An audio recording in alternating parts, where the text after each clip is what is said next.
네, 우리 11월 첫째 주 주일 예배 오신 성도님들을 주님의 이름으로 환영합니다. 우리 다 함께 자리에 일어나셔서 찬양하며 우리 함께 예배로 나아가도록 하겠습니다.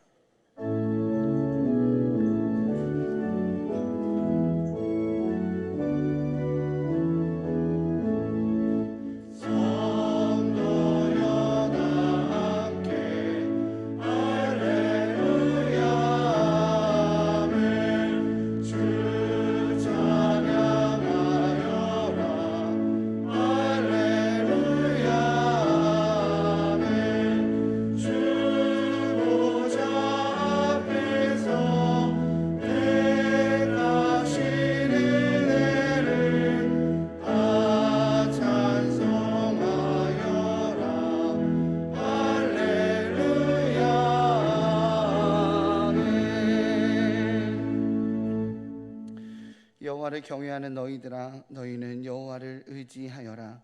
그는 너희의 도움이시요 너희의 방패시로다. 여호와께서 우리를 생각하사 복을 주시되 이스라엘 집에도 복을 주시고 아론의 집에도 복을 주시며 높은 사람이나 낮은 사람을 막론하고 여호와를 경외하는 자들에게 복을 주시리로다. 아멘. 사망의 줄이 두르고 수월의 고통이 임할 때에 크신 사랑과 권능의 팔로 구원하여 주신 하나님, 나의 힘이 되시고 능력이 되시며 구원의 뿌리 되신 하나님께 감사를 드립니다. 예배하는 이 시간, 세상에서 시달렸던 걱정과 근심과 무거운 짐을 내려놓게 하시고 하나님의 품 안에서 평안과 안식을 누리게 하여 주옵소서. 구원의 잔을 높이 들고 우리의 입을 크게 열어 기쁨과 감격의 찬송을 드리오니 영광 받으시고 예배하신 말씀과 은혜로 우리의 심령을 만족하게 채워 주옵소서. 하나님만 홀로 영광 받으시기를 원하오며 예수님의 이름으로 기도하옵나이다. 아멘. 찬송가 71장으로 함께 찬양하시겠습니다.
자리에 앉으신 후에 성시를 교독하겠습니다. 성시 교독문은 감사절입니다.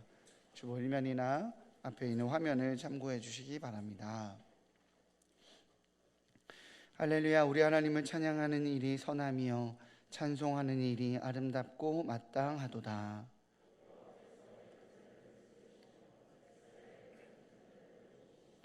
상심한 자들을 고치시며 그들의 상처를 싸매시는도다.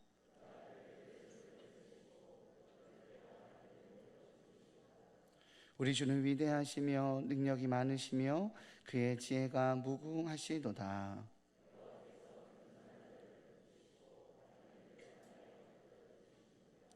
감사함으로 여호와께 노래하며 수금으로 하나님께 찬양할지어다.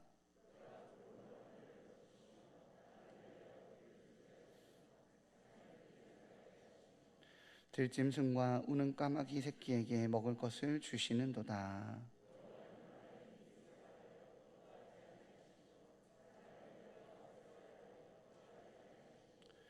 여호와는 자기를 경외하는 자들과 그의 인자하심을 바라는 자들을 기뻐하시는도다. 아멘. 다 같이 기도하시겠습니다.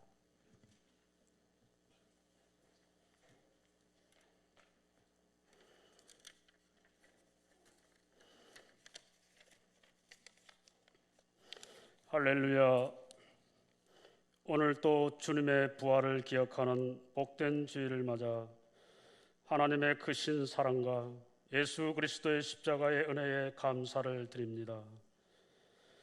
장할 수 없는 하나님의 자비하심에 이끌려 주의 보좌 앞으로 나와 예배를 드리게 하심도 감사를 드립니다. 만물 위에 비치는 햇빛과 때를 따라 내리는 비로 온 땅이 열매를 맺고 풍성하고 넘치는 복을 우리에게 부어주시는 하나님께 찬송을 올려드립니다. 특별히 주수감사 예배로 주님 앞에 나와 풍성함과 기쁨의 예배를 드리게 하시니 감사합니다. 이 시간에 영과 진리로 하나님을 찬양하고 경배하오니 우리의 예배 가운데 왕으로 임재하여 주옵소서. 우리의 삶이 복잡하고 경제가 어려우며 세상이 뒤숭숭합니다. 그래서 우리는 세상에서 살아남기 위한 방법에만 몰두한 채 원망과 불평함을 쏟아내었음을 고백합니다. 여전히 우리 삶 속에 내려주시는 하나님의 은혜에 감사하기보다는 부족하다며 세상적 성공만을 바라보았습니다. 우리를 위해 십자가를 지신 예수님의 사랑에도 불구하고 나 자신만을 사랑하며 살았습니다. 주님의 십자가 그 사랑을 기억하지 못하고 마음대로 살았던 우리의 죄를 용서하여 주옵소서. 주님, 생명보다 더 귀한 믿음을 갖게 하심을 감사합니다. 하나님의 거룩한 자녀로 삼아주시니 감사합니다. 자유함으로 하나님을 찬양하며 경배할 수 있음을 감사합니다. 가정을 지켜주시고 필요를 채워주심을 감사합니다. 봉사하며 헌신하며 사랑할 수 있는 이웃이 있게 하심을 감사합니다.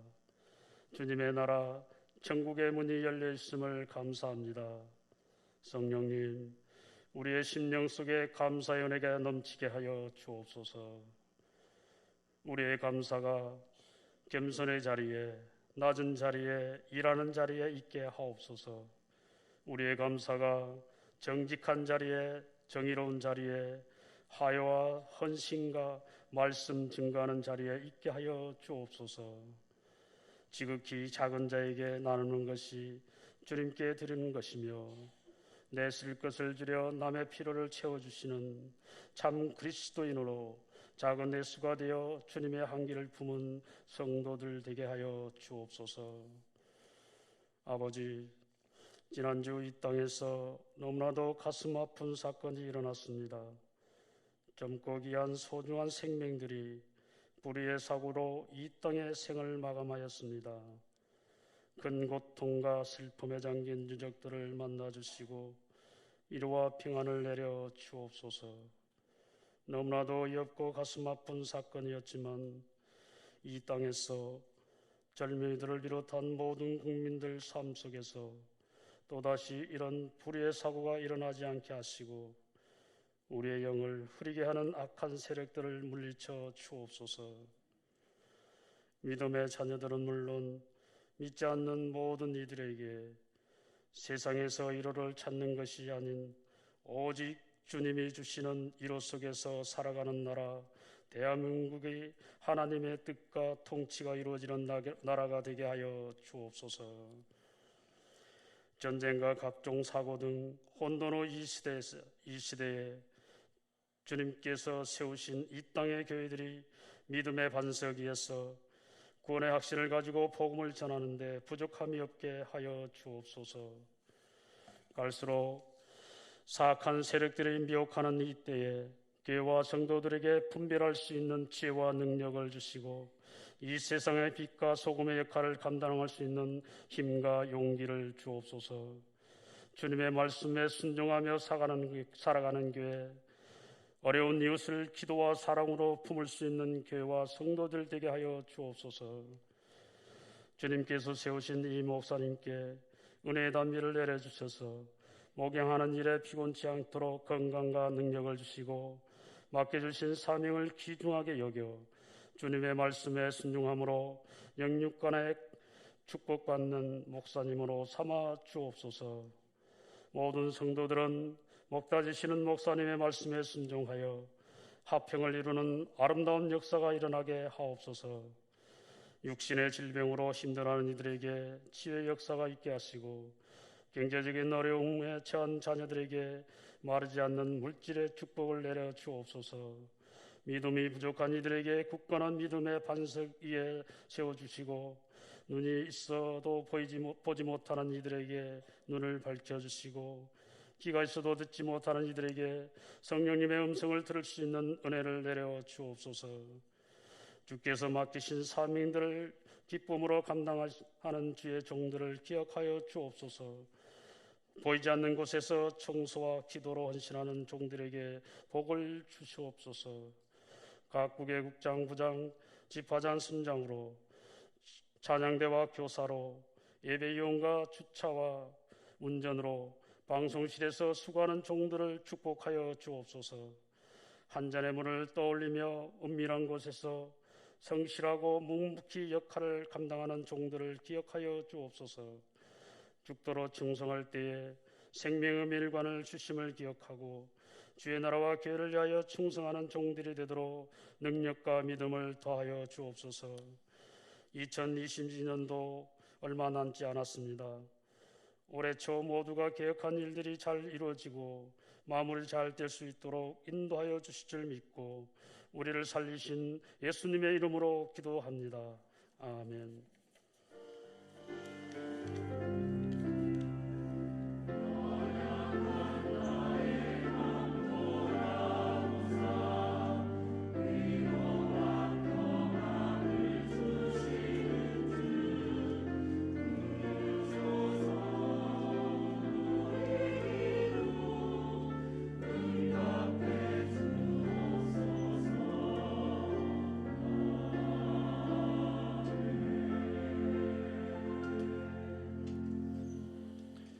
자리에 일어나셔서 마음과 정성을 다해 드린 예물을 봉헌하겠습니다. 그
사랑의 주님, 익어가는 곡식이 타오르는 낙엽이 결실의 계절인 가을임을 경험하게 합니다.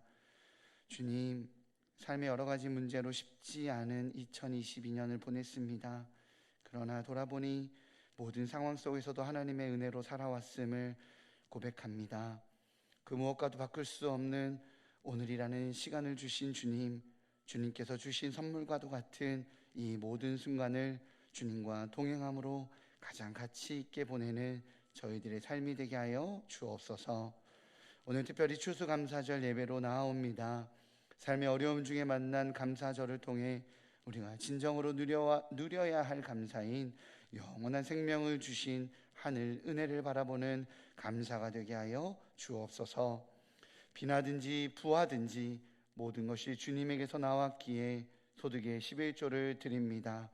모든 순간이 은혜였음을 인정하기에 감사 헌금을 드립니다. 상황과 환경에 관계없이 주님과의 언약을 신뢰하기에 지정 헌금을 드립니다. 다음 세대가 지금 이 순간을 주님과 동행하기를 간구하기에 장학 헌금을 드립니다. 가까운 이웃이 열방의 땅끝에 있는 영혼이 모두 하나님의 백성이 되어야 하기에 구제 헌금과 선교 헌금을 드립니다. 이 모든 재정을 통해 하나님 나라가 확장되고 주님의 공의가 세워지게 하여 주옵소서. 추수감사절 예배로 성도들이 힘을 내어 대면 예배로 나아왔습니다. 삶의 모든 부담을 이겨내고 나아왔으니 이전보다 더 큰 은혜를 더하여 주시고, 특별히 군 복무 중에 있기에 평상 위에 신음하고 있는 상황이기에 오늘도 어김없이 일터를 지켜야 하기에 부득이하게 대면 예배로 나오지 못한 일산 충신의 성도들에게도 찾아가 주셔서 돌보시고 안아주시는 하나님을 누리게 하여 주옵소서. 이 모든 말씀 환난 중에도 감사의 이유가 되시는 우리 주 예수 그리스도의 이름으로 기도합니다. 아멘. 자리에 앉으시겠습니다.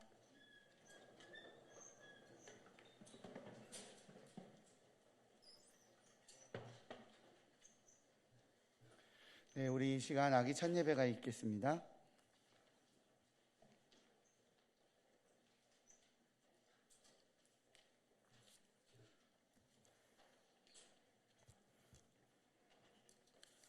우리 김하윤 어린이 2022년 8월 3일생입니다. 우리 김정호 성도님, 이수연 집사님 가정해 주신 딸입니다. 우리 김기남 집사님, 변효수 권사님 손녀이기도 합니다. 예.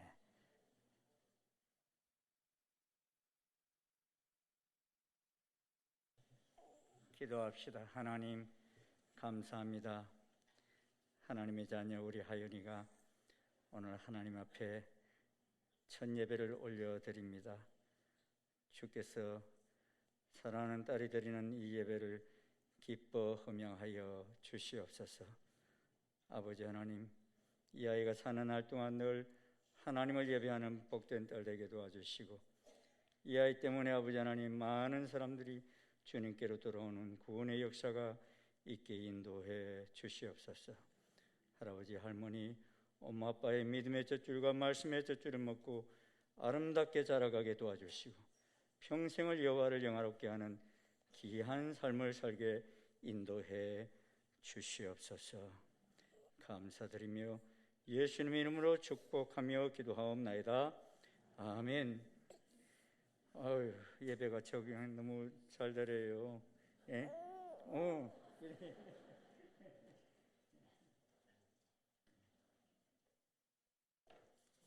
우리 아기 선물 하겠습니다.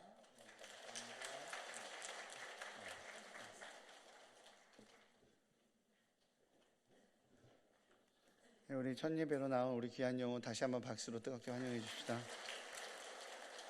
감사합니다. 환영합니다. 나눔의 시간입니다. 우리 옆에 있는 분들과 하나님과 동행하는 삶이 됩시다 라고 함께 인사하시겠습니다. 하나님과 동행하는 삶이 됩시다. 네, 감사합니다. 교회 소식에 대해서 나누도록 하겠습니다. 주 사면을 참고해 주시고 PPT 화면을 참조해 주시기 바랍니다. 오늘은 추수감사절 총동원 대면 예배로 지킵니다. 2022년 한 해 어려운 와중에도 돌보시고 입히신 하나님의 은혜를 고백하는 귀한 예배 시간 되시기 바랍니다. 예배 후에는 추수감사절을 기념하여서 선물이 준비되어 있으니까요. 나가면서 받으시고요. 2022년 감사 편지를 지난주에 나눠드렸는데요. 작성해 오신 분들은 수고함에 넣어주시기 바랍니다. 오늘 오후 2시에 5층 로뎀나무에서 예산위원회가 진행됩니다. 해당되는 신고국장 및 예산 담당자와 장로는 참석해 주시기 바랍니다.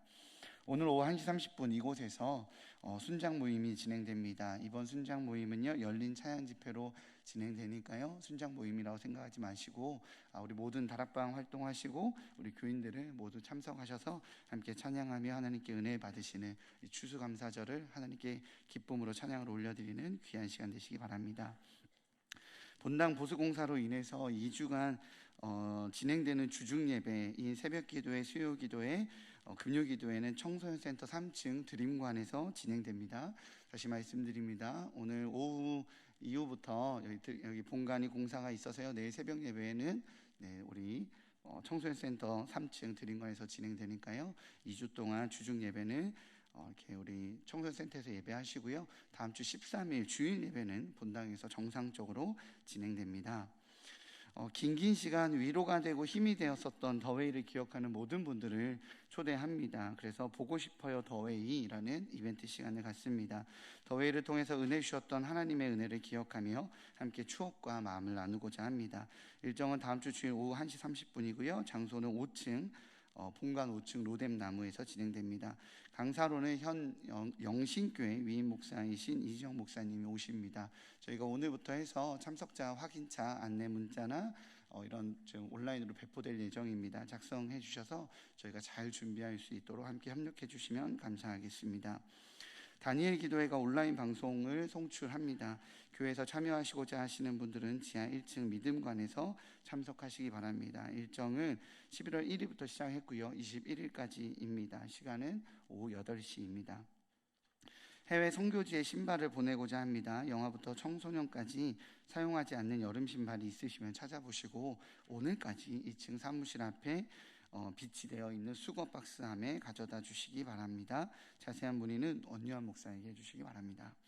새가족 등록 신청을 받습니다. 교회 등록하셔서 행복한 신앙생활 하시기 바랍니다. 등록은 예배 후 2층 나눔의 방에서 해주시기 바랍니다. 오늘 하나님께서 우리에게 허락하신 말씀은 다니엘서 2장 31절에서 49절까지입니다.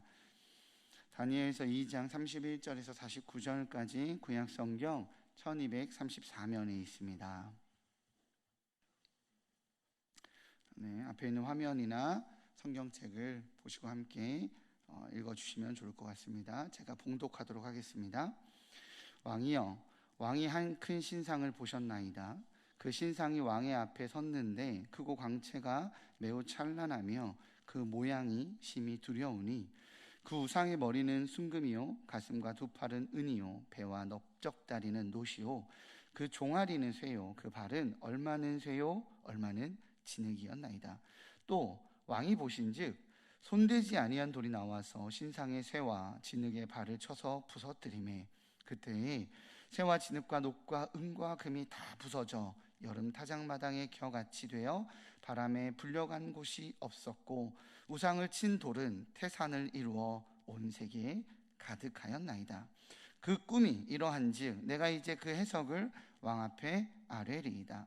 왕이여, 왕은 여러 왕들 중에 왕이시라. 하늘의 하나님이 나라와 권세와 능력과 영광을 왕에게 주셨고 사람들과 들짐승과 공중의 새들 어느 곳에 있는 것을 막론하고 그것들을 왕의 손에 넘기사 다 다스리게 하셨으니 왕은 곧 그 금머리니이다.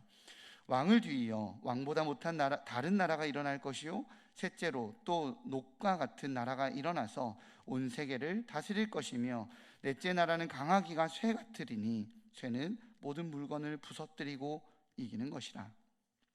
쇠가 모든 것을 부수는 것 같이 그 나라가 문 나라를 부서뜨리고 찌을 것이며 왕께서 그 발과 발가락이 얼마는 토기장이의 진흙이요 얼마는 쇠인 것을 보셨은즉 그 나라가 나누일 것이며 왕께서 쇠와 진흙이 섞인 것을 보셨은즉 그 나라가 쇠 같은 든든함이 있을 것이나 그 발가락이 얼마는 쇠요 얼마는 진흙인즉 그 나라가 얼마는 든든하고 얼마는 부서질 만한 것이며 왕께서 쇠와 진흙이 섞인 것을 보셨은즉 그들이 다른 민족과 서로 섞일 것이나 그들이 피차에 합하지 아니하니 쇠와 진흙이 합하지 않음과 같으리이다. 이 여러 왕들의 시대에 하늘의 하나님이 한 나라를 세우시리니 이것은 영원히 멸망하지도 아니할 것이요 그 국권이 다른 백성에게로 돌아가지도 아니할 것이요 도리어 이 모든 나라를 쳐서 멸망시키고 영원히 설 것이라.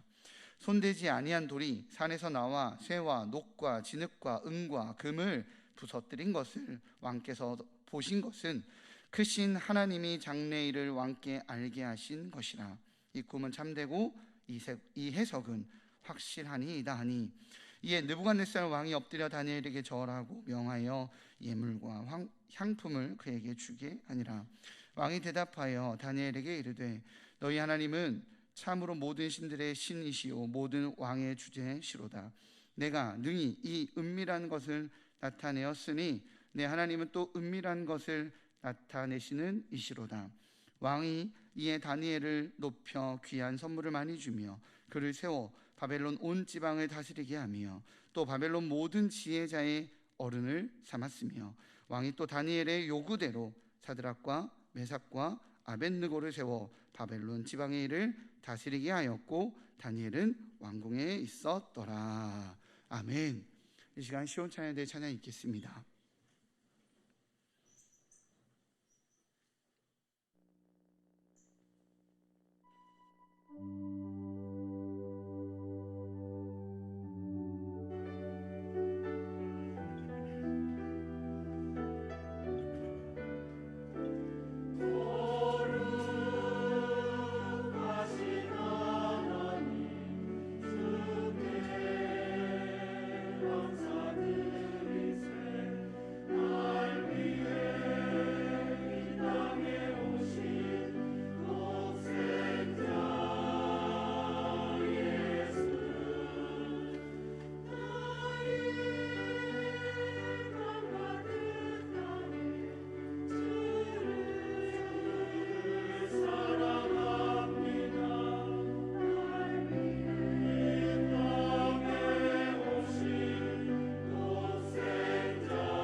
역사의 수레바퀴를 돌리시는 하나님이라는 제목으로 하나님 말씀 선포될 때에 많은 은혜 받으시기 바랍니다.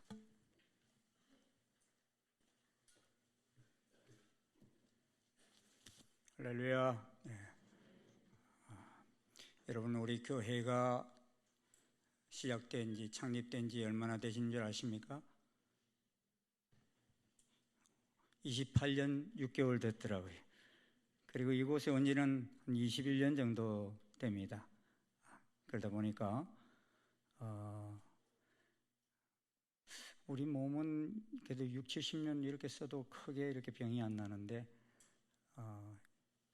이 건물들은 한 20년 이렇게 쓰니까요, 온갖 곳이 다 병이 나는 거 있잖아요.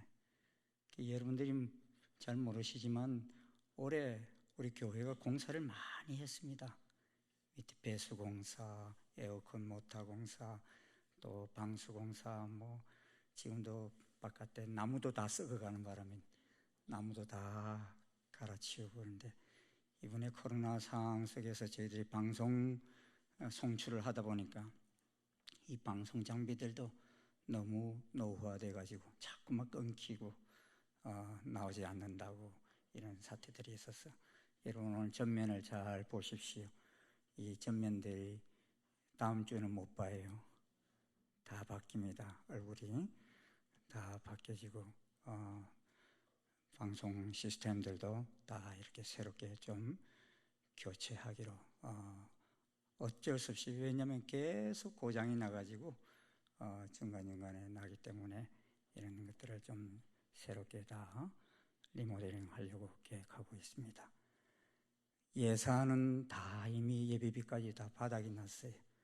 바닥이 났지만 여러분이 또 헌금해 주실 것을 믿고 한 1억 원 이상 장비를 들여서 지금 공사들을 저희들이 진행, 오늘부터 또 준비를 시작해서 일주일간 다음 주까지 진행하게 될 것입니다. 여러분 기도해 주시면서 교회가 이번 이태원 사건처럼 이렇게 준비되지 못하면 막상 닥치면 큰일을 닥치는 거예요. 그래서 위험한 지역들이나 또 고장나기 쉬운 이런 부분들은 전부 지금 다 교체를 하고 있습니다. 기도해 주시고 일을 잘 준비할 수 있도록 도와주시기를 바랍니다. 몇 년 전에 미국 잡지 USA Today가 이런 통계를 발표했어요. 현대 점술가들이 미래에 대하여 예언한 것을 조사해 보니 그들이 예언한 것이 한 15% 내지 25% 정도가 맞았다는 것입니다. 그런데 성경의 예언은 수천 년 동안 1.1획도 틀림없이 정확하게 맞았습니다. 더구나 점쟁이들의 예언은 현실적인 것들이었는데, 그러나 성경의 예언은 수천 년 앞을 예언했는데도 틀리지 않고 맞아가고 있다는 것입니다.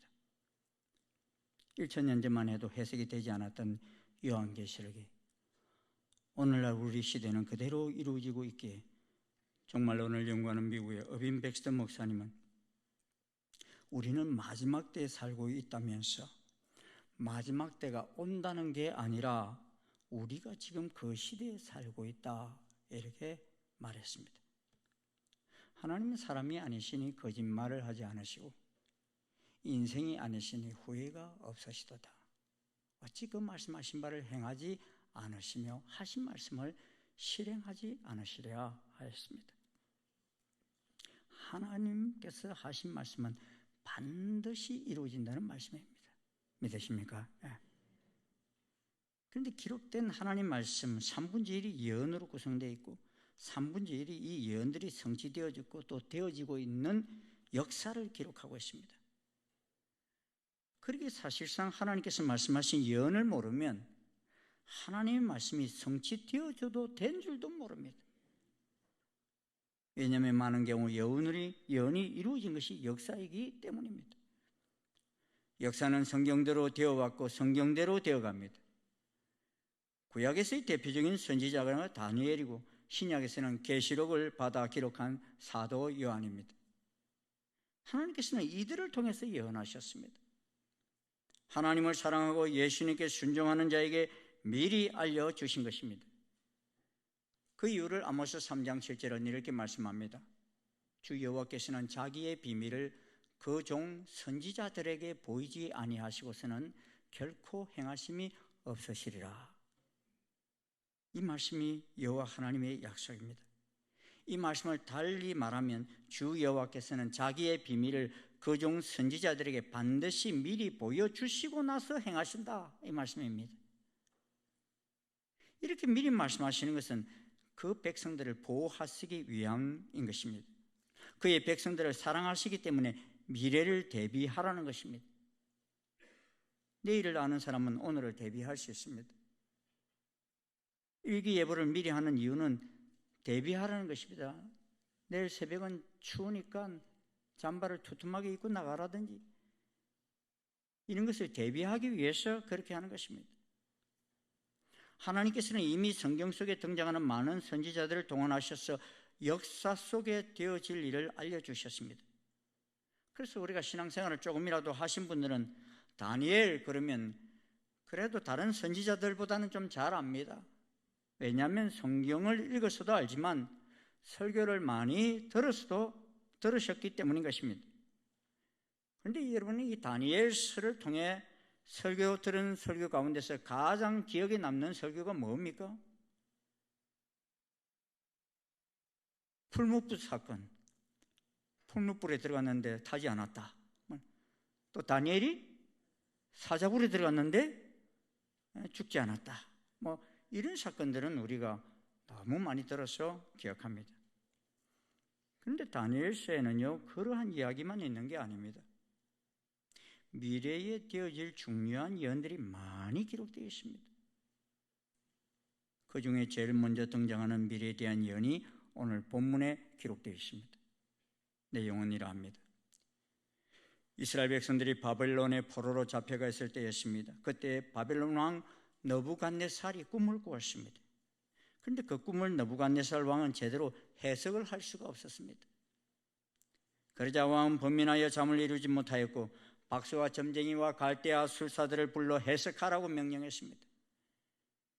갈대아 술사들은 왕께서 그 꿈을 종들에게 이르시면 우리가 해석하여 드리겠나이다 하는데 왕은 그것을 제대로 표현할 수가 없었습니다. 그래서 꿈과 해석을 내게 알게 하라고 하고서는 만약에 그렇게 하지 아니하면 너희들 다 죽이겠다 하였습니다. 그럼에도 불구하고 제대로 해석을 해내지 못하자 지혜자들을 다 죽이라 명령하여 다니엘과 그의 친구들도 죽이려고 찾아 나섰습니다. 다니엘도 그 친구들도 지혜자의 반열에 서 있었기 때문입니다. 그때 다니엘이 왕께 나아가서 말하기를 시간을 주시면 왕에게 그 해석을 알려드리리다 하고서는 자기 집으로 돌아와서는 그 친구들에게 그 일을 알리고 하늘에 계신 하나님께 이 은밀한 일에 대하여 간구합니다. 그때 이 은밀한 것이 밤의 환상으로 다니엘에게 나타나 보이셨습니다. 그러게 다니엘은 근위대장 아리옥을 급히 찾아가서는 바벨론 지혜자들을 죽이지 말고 나를 왕의 앞으로 인도하라 하였습니다. 우리가 위기 때에 하나님께 기도하면 하나님께서는 우리의 기도를 들으시고 그 위기를 피하게만 하시지는 않습니다. 도리어 그 위기를 통하여 정오의 빛같이 하실 때가 많습니다. 보십시오. 느부갓네살 왕이 꿈을 꿨을 때 왕은 지혜자들이 꿈을 해석하지 못할 때 다 죽이라 하였지만 그때 하나님께서는 다니엘에게 특별한 은혜를 베푸셨습니다. 다른 사람 아무도 느부갓네살 왕이 꾼 꿈을 알아내지 못하였지만 하나님께서는 다니엘에게만은 그 꿈과 해석까지도 알려주셨습니다. 그러게 다니엘이 왕께 나아갔을 때 네가 능히 내게 알게 하겠느냐? 이렇게 물었어요. 그때 다니엘은 자기가 안다고 하지 않고 이는 지혜자나 술객이나 박수나 점쟁이가 능히 왕께 보일 수 없으되 오직 은밀한 것을 나타내실 이는 하늘에 계신 하나님이시라 그랬습니다. 하나님만 이것을 알게 하실 수 있습니다. 그러면서 하나님께서 자신에게 보여주신 환상을 쭉 이야기했습니다. 31절부터 35절까지 말씀입니다. 우리 한번 같이 읽어보시겠습니다. 시작. 왕이여, 왕이 한 큰 신상을 보셨나이다. 그 신상이 왕의 앞에 섰는데 크고 광채가 매우 찬란하며 그 모양이 심히 두려우니 그 우상의 머리는 순금이요 가슴과 두 팔은 은이요 배와 넓적다리는 노시요 그 종아리는 쇠요 그 발 얼마는 쇠요 얼마는 진흙이었나이다. 또 왕이 보신즉 손대지 아니한 돌이 나와서 신상의 쇠와 진흙의 발을 쳐서 부수뜨리매 그때 쇠와 진흙과 녹과 은과 금이 다 부서져 여름 타작마당에 겨같이 되어 바람에 불려간 곳이 없었고 우상을 친 돌은 태산을 이루어 온 세계에 가득하였나이다. 아멘. 해석이 되는 사람, 이 말씀이 해석이 되는 사람 한번 손 들어보세요. 예, 한번. 예. 제 종말론 같이 공부한 분들은 해석이 되네. 이 해석이 돼야 되는 거예요. 왜? 뒤에 해석도 다 있어요. 말씀에. 여기까지가 왕이 꾼 꿈이었습니다. 근데 왕은 해석이 되지 않기에 범민하였습니다. 하지만 다니엘은 왕이 꾼 꿈뿐만 아니라 해석까지 왕에게 들려드렸습니다. 그 해석이 36절부터 45절까지 기록이 되어 있습니다. 그 꿈은 후일에 일어나게 될 일들이었습니다. 그리고 그 꿈은 왕이 침상에서 머릿속으로 받은 환상과 같았습니다. 그리고 다니엘은 그 꿈의 해석을 말하였습니다.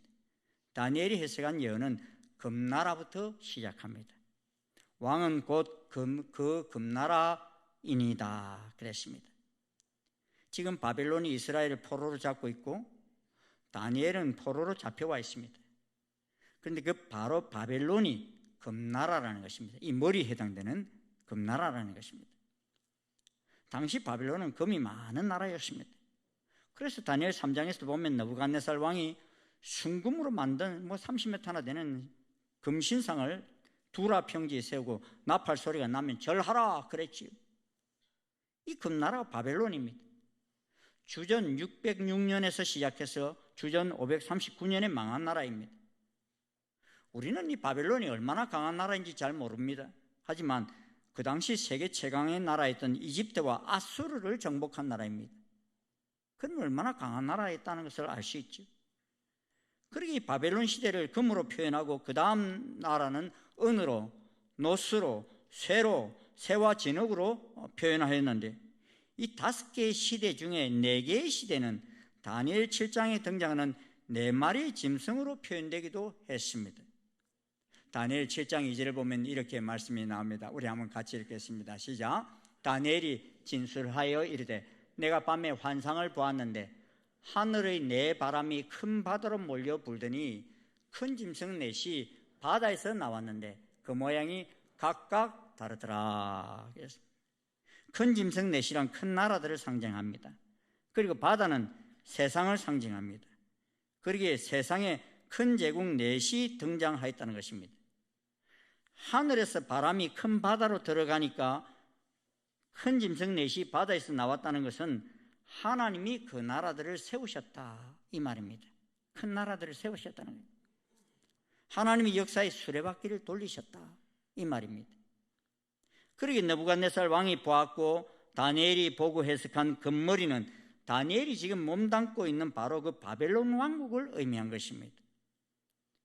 고대 역사가들의 기록을 보면요, 이 바벨론 성이 얼마나 광대한 성인지 바벨론 성 한 바퀴를 도는데요 90km예요. 90km면 여러분 계산이 잘 안 되십니까? 여기서부터 평택까지 그만큼 성이 컸다는 것입니다. 그리고 바벨론이 차지한 영토는 아프리카와 아시아와 유럽을 아우를 정도로 컸습니다. 지도상에 보이죠? 엄청난 땅을 차지했던 것입니다. 이제 두 번째는 은나라 메대와 바사입니다. 바사를 페르시아라고도 하죠. 이 은으로 된 나라. 다니엘이 해석한 신상의 가슴과 두 팔은 은으로 되어 있었습니다. 바벨론이 539년에 망하고 나서 예언 그대로 두 나라 메데와 페르시아가 등장합니다. 이 두 나라 연합이 바벨론을 멸망시켰습니다. 페르시아는 여러분 은이 많았어요. 역사 기록을 보면 은으로 세금을 거두었습니다. 은은 금보다 가치 면에서 떨어집니다. 그러나 강도는 금보다 은이 강합니다. 두 나라 문화는 바벨론에 미치지 못하였지만 군사력은 더 막강하여 바벨론을 이겼습니다. 놀라운 예언이 있습니다. 이 바벨론을 멸망시킨 왕이 페르시아 바사의 고레스 왕입니다. 그런데 이 고레스가 태어나기 150년 전에 이미 이사야 선지자는 고레스 왕이 바벨론을 무너뜨리고 이스라엘을 해방시키실 것을 이사야서에 예언을 하고 있어요. 이렇게 세워진 은나라인 메데와 바사 제국은 주전 539년부터 332년까지 계속되었습니다. 이제 세 번째는 배와 넓적다리에 해당되는 논나라입니다. 동으로 된 나라입니다. 이 논나라는 그리스입니다. 헬라, 그리스. 주전 331년에 시작돼서 주전 168년에 사라졌습니다. 이때 우리는 그리스는 잘 모를지 모르지만은 이때 유명한 왕을 한 사람 알아요. 누군가면 그리스의 알렉산더 대왕. 들어보셨어요? 알렉산더 대왕이 이때 왕이지. 그는 23살의 청년 나이에 세계 역사상 가장 짧은 시간에 소아시아와 유럽 전체를 손아귀에 넣었습니다. 동쪽으로 인도 겐지스강까지 정복했어요. 그때 그는 더 정복할 곳이 없다 하는 유명한 말을 하며 울었습니다. 다 차지해서 더 정복할 땅이 없다는 거예요. 그리스를 노스로 말하는 이유가 있습니다. 그리스 문화는 청동 문화가 발달되었어요. 노 재련 기술이 발달하여 그리스 군대의 투구, 창 그리고 방패 모두가 청동이었습니다. 영적으로 그리스 문화는 히브리 문화를 강력하게 지배했습니다. 헬라 철학은 유대 신앙을 세속화시켜버렸습니다. 완전히 점령하였습니다. 이 시기가 바로 우리의 구약 성경과 신약 성경의 중간기 시대입니다. 구약과 신약이 한 400년 차이가 나잖아요. 이때가 바로 헬라 문화 시대 때였어요. 이 시대를 신학적으로는 암흑기라고 말합니다. 말라기에서 끝나서 마태복음까지의 시기인데요, 영적 음성이 전혀 없던 비극적인 시대였습니다. 유대교의 신본주의 믿음은 헬라의 헬레니즘 인본주의 사랑에 완전히 점령당한 시대였습니다. 하지만 하나님은요, 이 헬라가 생기기 200년 전에 헬라가 망할 것을 예언하셨어요. 다니엘 8장을 보면요, 네가 본 바 두 뿔 가진 수양은 곧 메대와 바사 왕들이요, 털이 많은 수염소는 곧 헬라 왕이요, 그의 두 눈 사이에 있는 큰 뿔은 곧 그 첫째 왕이요. 이 첫째 왕이 누구니? 헬라 왕이라. 큰 뿔 곧 첫째 왕이는 헬라의 대철학자 아리스토텔레스를 스승으로 둔 알렉산더 대왕을 지칭한 예언인 것입니다. 이때 나타났던 철학자들, 소크라테스니 이런 사람들이 다 이때 나타났죠. 이제 네 번째 나라는 종아리에 해당되는 철나라가 등장합니다. 이는 헬라 제국이 망하고 나서 등장한 나라입니다. 유럽을 지배한 네 번째 나라인 종아리에 해당되는 나라는 로마 제국입니다. 주전 168년에 세워져서 추후 476년에 무너졌습니다. 약 650년 동안 유럽을 지배한 나라가 로마 제국입니다. 다리가 둘인 것은 로마가 동로마와 서로마로 396년에 갈라졌어요. 이 로마 제국은 금나라, 은나라 그리고 논나라를 철로 점령하였습니다. 다니엘 2장 40절에 보면 넷째 나라가 강하기가 쇠 같으리니 쇠는 모든 물건을 부서뜨리고 이기는 것이라, 쇠는 모든 것을 부수는 것 같이 그 나라가 문나라를 부서뜨리고 찌울 것이며 그랬습니다. 철의 강도를 확실히 말해주고 있습니다. 이때 여러분 누가 태어나셨어요? 이 로마 제국 시대 때 누가 태어나셨어요? 예수님이 태어나셨죠. 그래서 주전 주후가 다 들어가 있는 거예요. 메시아 예수님이 이 땅에 오셔서 온 인류를 죄로부터 구원하시려고 오신 때가 이때입니다. 사단은 이런 하나님의 계획을 막으려는 시도가 여러 번 있었습니다. 애굽의 바로가 이스라엘 없애려고 아들 낳으면 무조건 죽였습니다. 광야에서 아말렉이 이스라엘을 없애려 했지요. 페르시아 제국 아수에로 왕 때 하만이 이스라엘 백성들을 몰살시키려 했습니다. 사단의 전략도 날이 갈수록 강해져서 로마 제국 시대에 로마 총독인 빌라도가 예수님께 사형 언도를 내리고 죽였습니다. 다니엘 7장도 로마가 얼마나 강한지 말해주고 있습니다. 우리 같이 한번 읽어보시겠습니다. 시작. 내가 밤 환상 가운데 그 다음에 본 넷째 짐승은 무섭고 놀라우며 또 매우 강하며 또 새로 된 큰 이가 있어서 먹고 부스러뜨리고 그 나머지를 발로 밟았으며 이 짐승은 전의 모든 짐승과 다르고 또 10뿔이 있더라. 뭐가 있더라? 10뿔이 있더라 그랬습니다. 로마가 온 세상을 점령하고 보니 온 세상은 다 태양신을 섬기고 있었습니다. 기독교를 핍박하였습니다. 사자밥이 되게 하였습니다. 사형 중에 가장 고통스러운 십자가를 생각해낸 애들이 이 로마인들입니다. 잔인하게 핍박했습니다. 그런데 놀라운 것은 크리스찬 한 명을 순교시키면 100명이 생겨났어요. 카타콤에 들어가서도 죽기까지 예수님을 섬겼어요. 그래서 해도 핍박해서는 안 된다는 것을 알고서는 313년에 놀라운 사건이 벌어지지. 이 태양신을 섬기던 콘스탄틴 황제가 기독교를 국교로, 로마 국교로 그냥 공인을 해버립니다. 그러자 태양신을 섬기던 이들이 기독교로 막 들어왔어요. 그래서 기독교와 태양신을 섬기는 혼합 종교가 막 만들어집니다.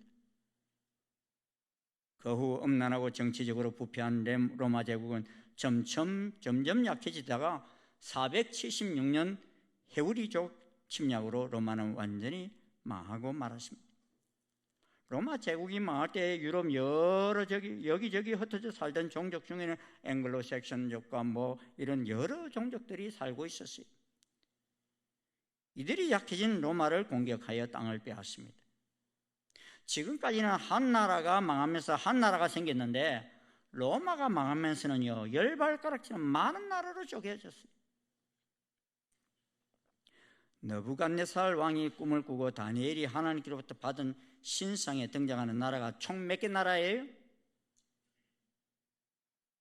머리, 가슴, 또 배, 허벅지하고 종아리, 그까지는 4개죠? 마지막 하나가 남았어요? 안 남았어요? 남았어요.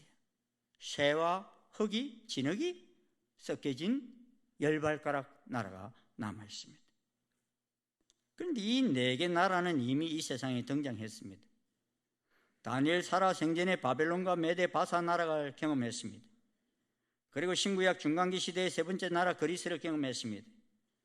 그 후 예수님께서 초림하실 때 4번째 나라 로마를 경험했습니다. 이제 남은 나라는 5번째 나라입니다. 이제 남은 나라 5번째 나라가 도래했는지 한번 볼까요? 41절부터 44절까지입니다. 함께 한번 읽어보시겠습니다. 시작. 왕께서 그 발과 발가락이 얼마나 토기장의 진흙이요 얼마나 쇠인 것을 보셨은즉 그 나라가 나뉘어질 것이며 왕께서 쇠와 진흙이 섞인 것을 보셨은즉 그 나라가 쇠같이 든든함이 있을 것이나 그 발가락이 얼마나 쇠요 얼마나 진흙인즉 그 나라가 얼마나 든든하고 얼마나 부서질 만한 것이며 왕께서 쇠와 진흙이 섞인 것을 보셨은즉 그들이 다른 민족과 서로 섞일 것이나 그들이 피차에 합하지 아니함이 쇠와 진흙이 합하지 않음과 같음이니라. 여러 왕들의 시대에 하늘의 하나님이 한 나라를 세우시리니 이것은 영원히 망하지도 아니할 것이요 그 국권이 다른 백성에게로 돌아가지도 아니할 것이요 도리어 이 모든 나라를 쳐서 멸망시키고 영원히 설 것이다. 이 5번째 등장하는 나라 해석이 되십니까? 이 나라의 시대에 하늘의 하나님이 한 나라를 세우신다 그랬습니다. 그런데 그 나라의 특징은 영원히 망하지도 아니할 것이고 그 국권이 다른 다른 백성에게로 돌아가지 아니할 것이다 하셨고, 도리어 이 모든 나라를 쳐서 멸망시키고 영원히 설 것이다 그랬습니다. 여러분, 이 나라가 어떤 나라입니까? 예수님이 재림하셔서 세워지는 메시아 왕국을 말합니다. 카리스 주석에는 이 한 나라를 이렇게 해석했어요.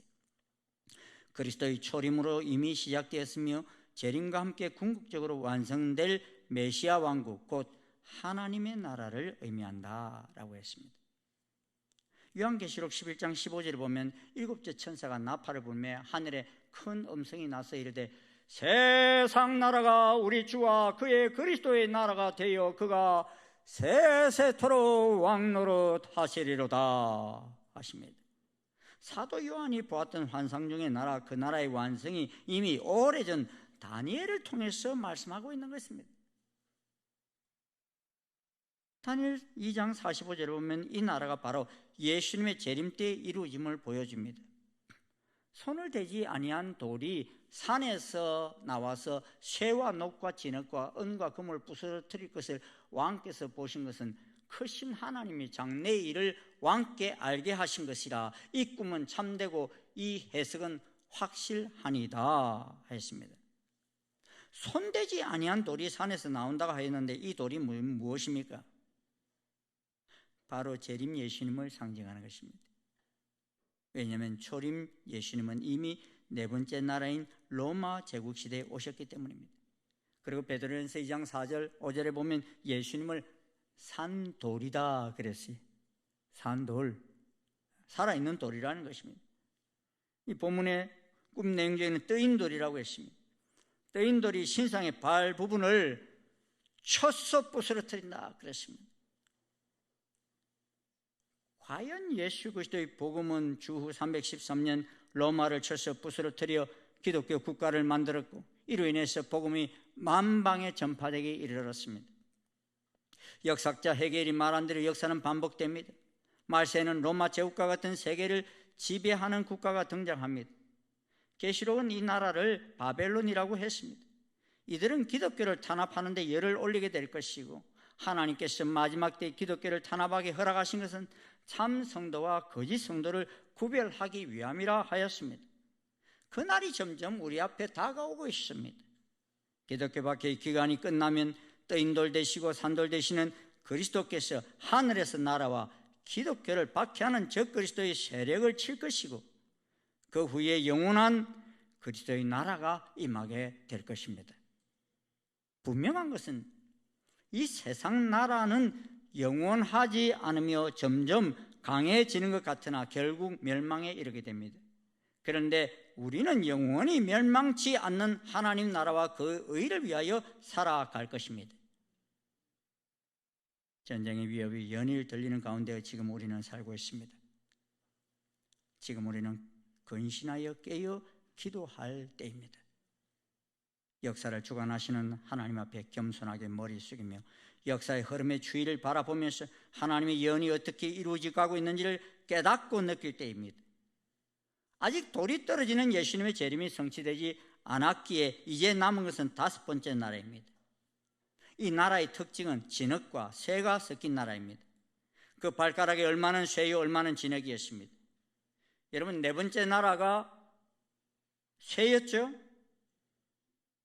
4번째 나라 철, 쇠였는데 이 나라가 어느 나라였어요? 로마 제국이었어요. 그런데 5번째 나라는 이 쇠하고 진흙이 섞여 있다 그랬습니다.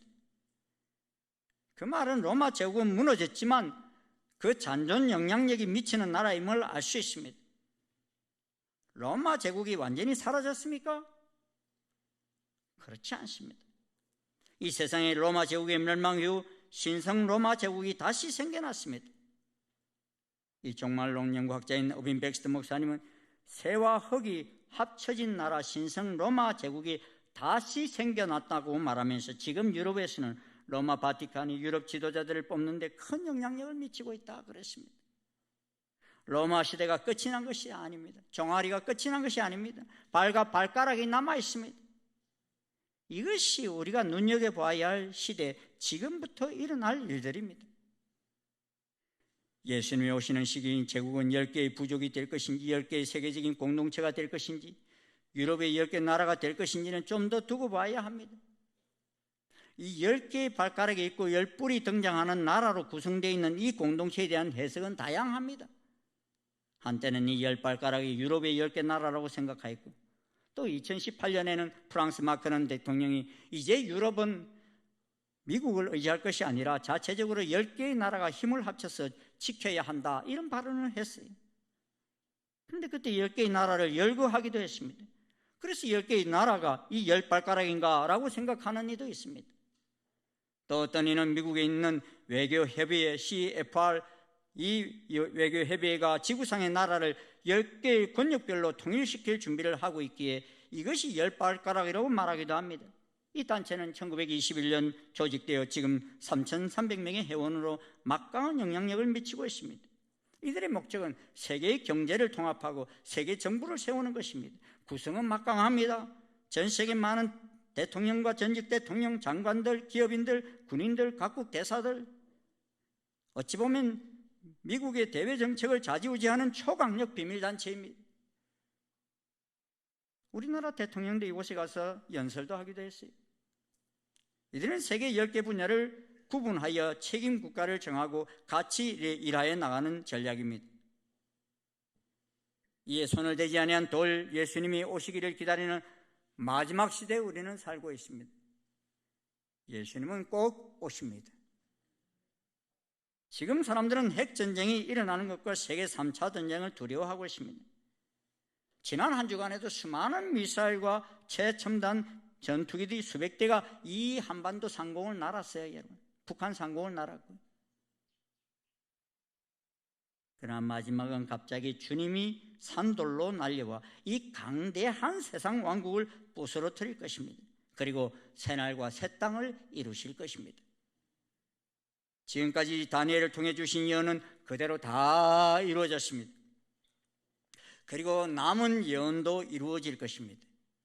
마지막 결론은 예수 그리스도이십니다. 그러기에 우리는 예의주시하면서 이 시대를 바라봐야 할 것입니다. 분명한 것은 10개의 나라가 로마 제국의 영향 아래에 있는 나라라는 사실을 거부할 수 없습니다. 왜냐하면 반은 쇠로 구성되어 있고 반은 흙으로 구성되어 있었기 때문입니다.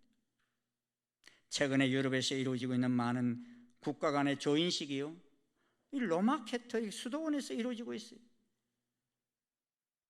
정치가 종교의 영향 아래서 진행되고 있는데 이는 신성 로마 제국 때부터 그리하여 온 현상입니다. 그리고 요한계시록 13장 이후를 보면 예수님 다시 오실 때 두 짐승이 등장하는데 한 짐승은 바다에서 올라오고 한 짐승은 땅에서 올라옵니다. 그리고 바다에서 올라온 그 짐승은 정치적 영향력을 가진 적그리스도가 되어 세상을 다스리게 되고 또 한 짐승은 종교적 영향을 가진 음녀로서 적그리스도와 연합하여 다스리게 됨을 말씀하였습니다. 이것이 마지막 때를 향한 예언입니다. 사랑하는 중신성도 여러분, 하나님께서 세계 속에서 앞으로 되어질 일들을 왜 다니엘에게만 가르쳐 주셨습니까? 왜 사도 요한에게만 가르쳐 주셨습니까? 이것이 하나님의 방법입니다. 예수님께서 다시 오실 때도 마찬가지입니다. 사실 하나님을 모르고 성경을 모르는 사람은 앞으로 되어질 일도 모릅니다. 그리고 그 시점도 모릅니다. 그런데 우리에게 주신 은총이 무엇입니까? 다른 사람에게는 비밀이 되어진 이 놀라운 일들이 우리들은 다 알 수 있게 하심으로 미리 준비할 수 있도록 하시기에 우리에게는 축복인 것입니다. 할렐루야. 그래서 이 예언의 말씀을 읽는 자와 듣는 자와 그 가운데 기록한 것을 지키는 자는 복이 있나니 때가 가까움이라 말씀하신 것입니다. 우리는 모두 다 이 복 있는 자의 대열에 있음을 감사해야 합니다. 우리 모두가 다 이 다니엘과 그의 친구들에게 내리셨던 은총을 누리는 자의 대열에 설 수 있게 감사해야 할 것입니다. 우리들뿐만 아니라 우리들 다음 세대에까지도 주님이 미리 알려주신 이 귀한 예언을 잘 가르쳐서 주님 오실 날을 잘 준비할 수 있는 우리 모두가 될 수 있기를 주의 이름으로 축원합니다. 기도하시겠습니다. 하나님 감사합니다. 주께서는 사랑하는 백성들 그냥 알려주지 아니하시고 많은 사람들이 모르는 가운데 선지자를 통해서 미리 우리에게 주님이 오실 것을 가르쳐 주신 것을 감사합니다. 그래서 저희들 당황하지 아니하고 찬송하는 가운데 주님을 맞이할 수 있는 저희들이 되게 하심을 감사합니다. 주님, 오늘 다니엘에게 주셨던 그 많은 예언들이 마지막 5번째 나라가 성취되어지고 있는 것을 저희들이 봅니다. 우리 시대에 참으로 주님이 오실까 저희들 아버지 하나님 이 말씀을 연구하며 준비합니다. 주님, 저희들 지혜로운 다처녀와 같이 아버지 하나님 오실 때 깨어 있어 잘 맞이할 수 있는 저희들 되게 도와주시옵시고, 이 시대 속에서도 저희들 두려워하거나 낭망하거나 좌절하지 아니하고 영원한 나라가 완성될 그 나라를 바라보며 다가가는 저희들 되게 인도해 주시옵소서. 예수님 이름으로 기도드리옵나이다. 아멘. 다 자리에서 일어나셔서 429장 찬송 함께 부르시겠습니다.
나가실 때 소금을 선물합니다. 이 시대의 혼란한 시대 속에 빛과 소금의 삶을 사시기를 바라면서 드립니다. 여러분이 밟는 땅마다 그곳에 죽어가던 많은 심령들이 다시 살아나는 역사가 있기를 소원합니다. 기도하겠습니다. 이 시대에 산돌이 되셔서 우리 가운데 오실 우리 주 예수 그리스도의 한량없으신 은혜와 역사의 수레바퀴를 돌리시는 하나님 아버지의 지극하신 사랑과 이 난리 소문 속에서도 우리와 함께 하시며 우리를 보호하시는 성령님의 교통 역사 인도하심이 오늘 주신 하나님의 그 귀한 예언의 말씀의 성취를 바라보며 깨어나 이 시대를 잘 준비하며 달려가기를 소원하는 아버지 모든 주의 자녀들 머리 위에 그 발걸음 위에 지금부터 영원토록 함께 하옵시기를 간절히 축원하옵나이다. 아멘.